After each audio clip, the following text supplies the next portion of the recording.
गया था कि ये पूजा की सामग्री है और पूजा की सामग्री पर तो जीएसटी लगता ही नहीं है, वो भी एक कोरा झूठ है। ये सीबीआईसी जो इनडायरेक्ट टैक्स की वेबसाइट है, जो जीएसटी जिसके अंतर्गत आता है, उसकी वेबसाइट का स्क्रीनशॉट मेरे हाथ में है। इसमें 10 चीजें हैं पूजा की सामग्री में जिस पर जीएसटी नहीं लगता है। यह कल रात की ली हुई प्रिंट आउट है। उसमें रुद्राक्ष की माला है और आपकी सहूलियत के लिए, जिससे कि लोगों को दिखा हुआ ज्यादा याद रहता है, ये सारी चीजें हम लेकर आए हैं कि पता रहे। क्योंकि गंगा जल पर जब झूठ जो बोल सकता है, मां गंगा के नाम पर जो झूठ बोल सकता है, वो तो हर चीज पर झूठ बोल सकता है। तो ऐसे लोगों को साक्ष्य दिखाना बड़ा जरूरी होता है। रुद्राक्ष की माला पर जीएसटी नहीं है, रुद्राक्ष या तुलसी माला पर जीएसटी नहीं है, पूजा सामग्री में नंबर 1 ये है।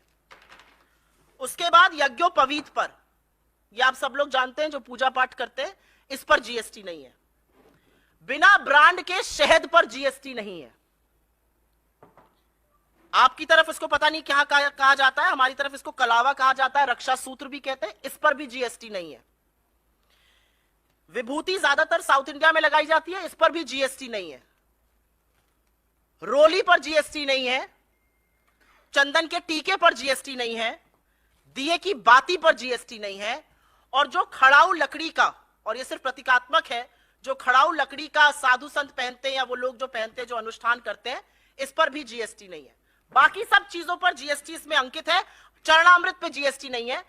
अभी तक इसमें गंगा जल का कोई विवरण नहीं आया है। ये मैं वेबसाइट से जीएसटी की लेकर आई हूं। नील जीएसटी इन 10 चीजों पर है जो मैंने आपको दिखा दिया। गंगा जल का इसमें जिक्र नहीं है। तो ये जो झुट्ठे और महाझुट्ठों की फौज है, इनसे जरूर पूछना चाहिए कि जब हमने आपकी पोल खोली तो आपने बोला गंगा जल पर जीएसटी नहीं लगेगा, नहीं तो इस गंगा जल पर भी आप 18% टैक्स लगा रहे थे। अब आप सोचिए कि जो धर्म के स्वयंभू ठेकेदार हैं, वो सबसे ज्यादा धर्म के अनुयायियों को ठगते हैं।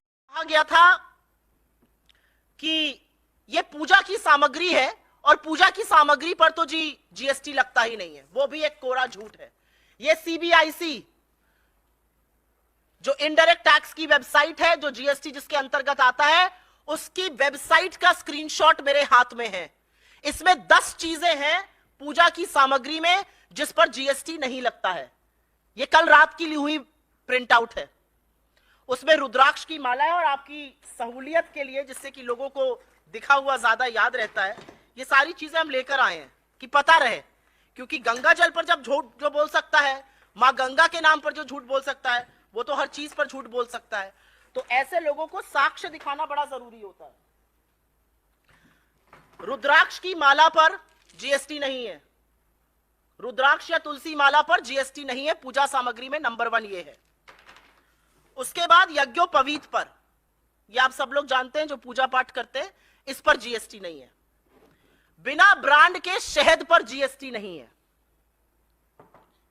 आपकी तरफ इसको पता नहीं क्या कहा जाता है, हमारी तरफ इसको कलावा कहा जाता है, रक्षा सूत्र भी कहते हैं, इस पर भी जीएसटी नहीं है। विभूति ज्यादातर साउथ इंडिया में लगाई जाती है, इस पर भी जीएसटी नहीं है। रोली पर जीएसटी नहीं है, चंदन के टीके पर जीएसटी नहीं है, दिए की बाती पर जीएसटी नहीं है, और जो खड़ाऊ लकड़ी का, और यह सिर्फ प्रतीकात्मक है, जो खड़ाऊ लकड़ी का साधु संत पहनते हैं या वो लोग जो पहनते हैं, जो अनुष्ठान करते हैं, इस पर भी जीएसटी नहीं है। बाकी सब चीजों पर जीएसटी इसमें अंकित है। चरणामृत पे जीएसटी नहीं है। अभी तक इसमें गंगा जल का कोई विवरण नहीं आया है। ये मैं वेबसाइट से जीएसटी की लेकर आई हूं। नील जीएसटी इन 10 चीजों पर है जो मैंने आपको दिखा दिया। गंगा जल का इसमें जिक्र नहीं है। तो ये जो झुट्ठे और महाझुट्ठों की फौज है, इनसे जरूर पूछना चाहिए कि जब हमने आपकी पोल खोली तो आपने बोला गंगा जल पर जीएसटी नहीं लगेगा, नहीं तो इस गंगा जल पर भी आप 18% टैक्स लगा रहे थे। अब आप सोचिए कि जो धर्म के स्वयंभू ठेकेदार हैं, वो सबसे ज्यादा धर्म के अनुयायियों को ठगते हैं।